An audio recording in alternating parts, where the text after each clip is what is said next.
কেমন আছেন সবাই?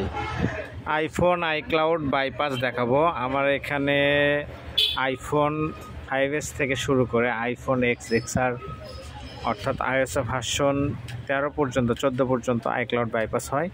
আমার শপের অ্যাড্রেস হচ্ছে রাবেয়া কমপ্লেক্স, শেরপুর, বগুড়া, ঢাকা টেলিকম। আর এই ফোনটা হচ্ছে আইফোন 7। এটা দেখেন জেলব্রেক করতে হবে। আইফোন আইক্লাউড বাইপাস করার প্রথম শর্ত হচ্ছে জেলব্রেক করতে হয়। ফোনটা জেলব্রেক করতেছি। আপনাদের যদি এরকম কোনো ফোন থাকে আইক্লাউড লক, সেটা বাইপাস করা যাবে। আমার এখানে চাইলে অফিসিয়ালি আনলক করা যাবে, পার্মানেন্টলি আনলক করা যাবে। এটা আপনার রিকভারি মোডে আছে। এখন এখান থেকে ডিএফএ মোডে নিয়ে যেতে হবে। কিছু ইনস্ট্রাকশন আছে, এটা আপনাকে ফলো করতে হবে। একবারে ইজি না বিষয়টা, আবার চেষ্টা করলে ইজি। এখন দেখেন জেলব্রেক হচ্ছে। তো আপনাদের যে কোনো কাজ করতে চাইলে আপনারা চলে আসতে পারেন ঢাকা টেলিকম, রাবেয়া কমপ্লেক্স, শেরপুর, বগুড়া। দেখেন জেলব্রেক হচ্ছে, এখন স্ক্রিনে দেখা যাচ্ছে। আর শুধু আইফোন না, যে কোনো ফোনের হার্ডওয়্যার সফটওয়্যার জনিত কাজ এখানে করা হয়।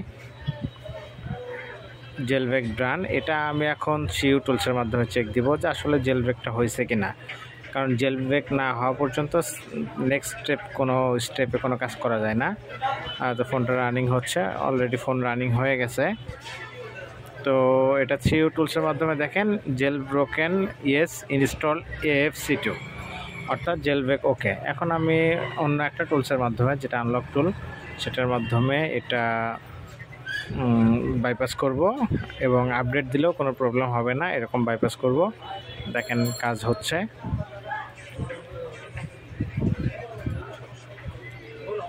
আমার এখানে শুধু মোবাইল রিপেয়ার করা হয় না, এখানে নতুন মোবাইল থেকে শুরু করে মোবাইলের রিলেটেড যত প্রকার গ্যাজেট আইটেম আছে সব কিছুই আমার এখানে পাবেন। দেখেন আইফোন লক টু অনার, এখানে কাজ হচ্ছে। এখন কাজ ওকে। এখন সরাসরি হোম স্ক্রিন নিয়ে যাবে। দেখেন ফোনটা রানিং হয়, সরাসরি আপনাকে হোম স্ক্রিনে নিয়ে যাবে। তো ধন্যবাদ সবাইকে, ভালো থাকবেন, সুস্থ থাকবেন, দোয়া করবেন আমার জন্য। আর যে কোনো পরামর্শের জন্য চলে আসেন ঢাকা টেলিকম, রাবেয়া কমপ্লেক্স, শেরপুর, বগুড়া।